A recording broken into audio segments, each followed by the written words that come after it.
Argentina tiene cosas increíbles.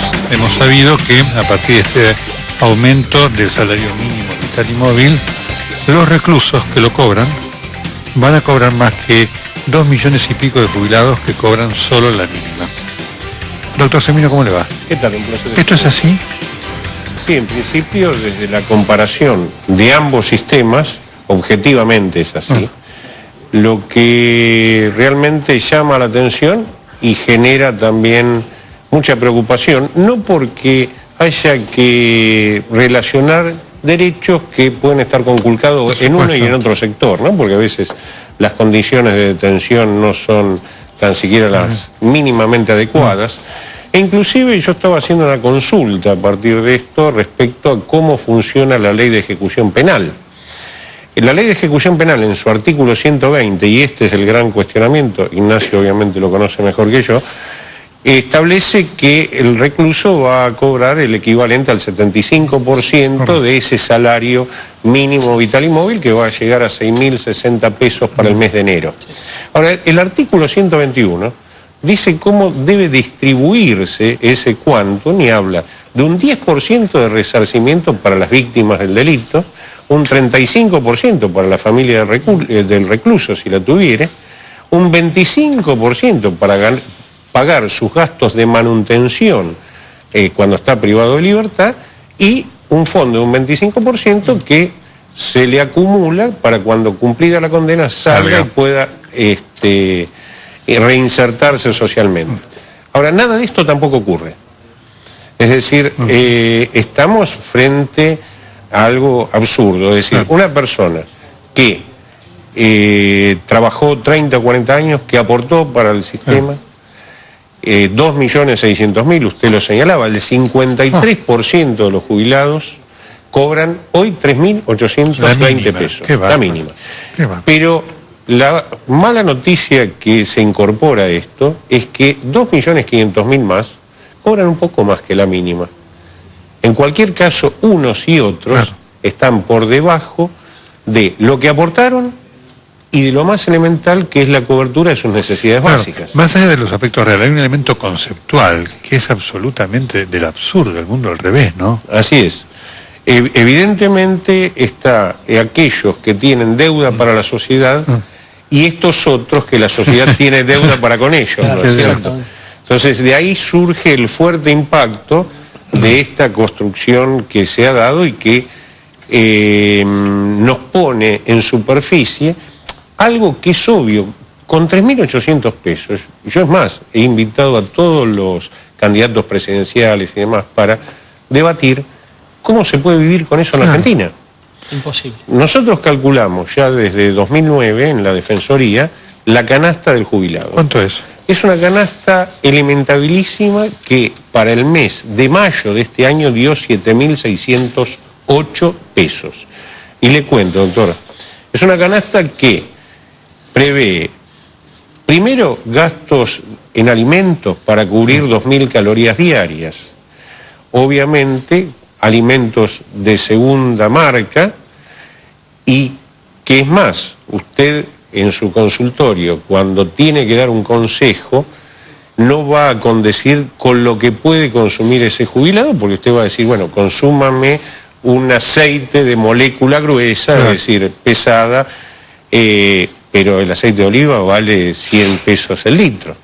Por lo cual, aún con esas consideraciones, aún teniendo en cuenta que los alimentos hiposódicos, hipocalóricos son los más caros, están fuera de precios cuidados, tomando todos esos recaudos, tomando en cuenta que el aspecto vivienda, que es un aspecto no contemplado, que tiene que ver con mantener una casa propia, hoy pagar expensas implica 1.000, 1.200, 1.500, por lo menos, lo que tiene que ver con un alquiler compartido o con una pensión, verdaderas posilgas que hay en las grandes ciudades y que no cobran menos de 1.500, 2.000 pesos.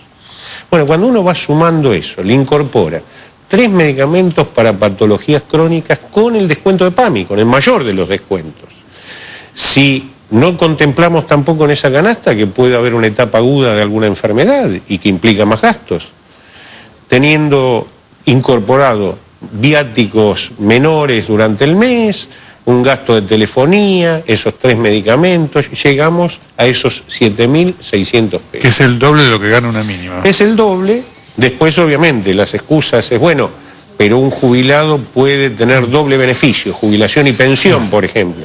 Vale decir que entonces yo para vivir tengo que esperar que se muera mi cónyuge. Claro. Increíble. ¿No? Es decir, o tengo que esperar, y esto es lo más dramático, porque lo he escuchado en boca de funcionarios, que un familiar o un hijo me tenga que ayudar. Y es ahí donde perdemos el concepto de autovalía, es decir, que es lo más elemental del ser humano, ¿no es cierto? Ignacio. Marco un dato que nos sirve también como introducción, ¿no? En las cárceles federales hay 10.441 presos, en 28 cárceles y 4 complejos penitenciarios. Esa es la cifra de lo que estamos hablando. Semino, ¿a usted lo sorprendió esta noticia o ustedes sabían, tenían una información previa de que esto iba a pasar?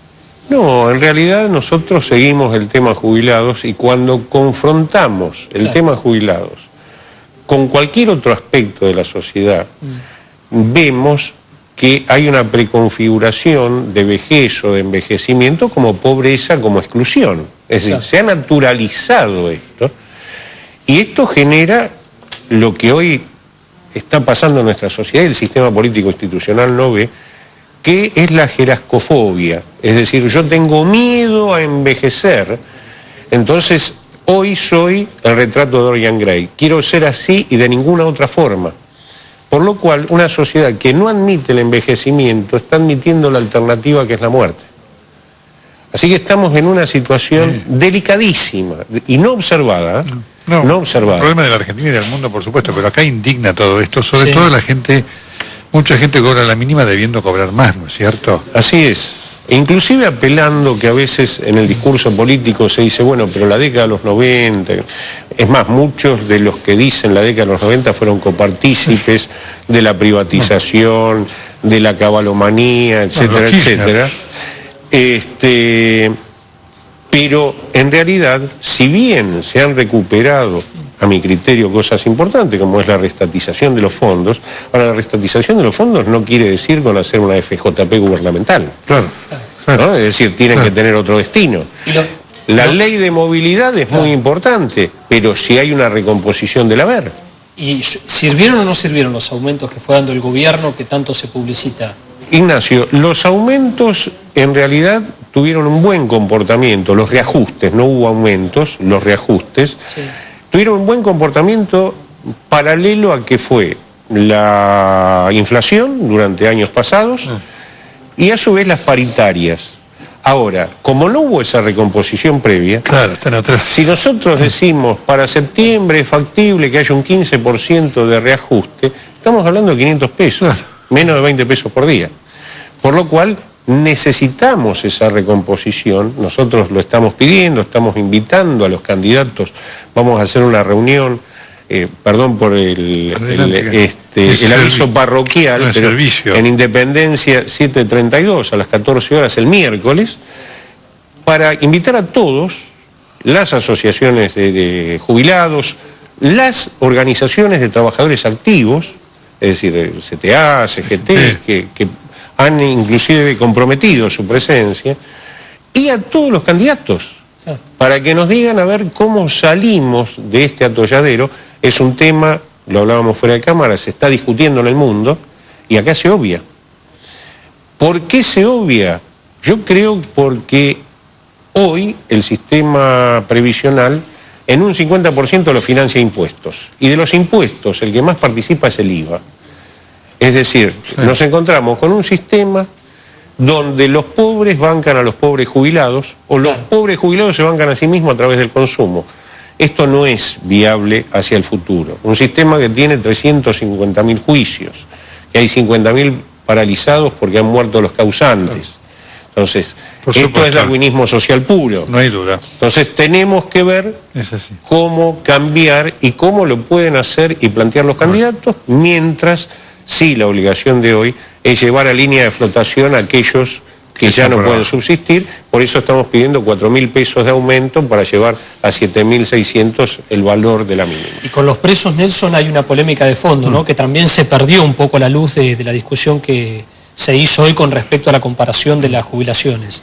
Hay un dibujo de las horas de trabajo. que tienen los presos dentro de las instituciones. En el 2012 se intentó formar el Sindicato de Trabajadores Privados de la Libertad Ambulante. Hasta se anotaron en la CTA y luego no tuvo crecimiento este sindicato y no tuvo autorización jurídica. Y el otro tema es la corrupción, porque un agente penitenciario cobra 14.000 pesos, con todos los gastos que tiene, se le va el sueldo a 6.000 pesos, y ahí empieza el tema de si ese preso, con eso que cobra, utiliza él o su familia para transformarlo en corrupción dentro de las cárceles y facilitar este sistema. El tema es polémico. Por supuesto.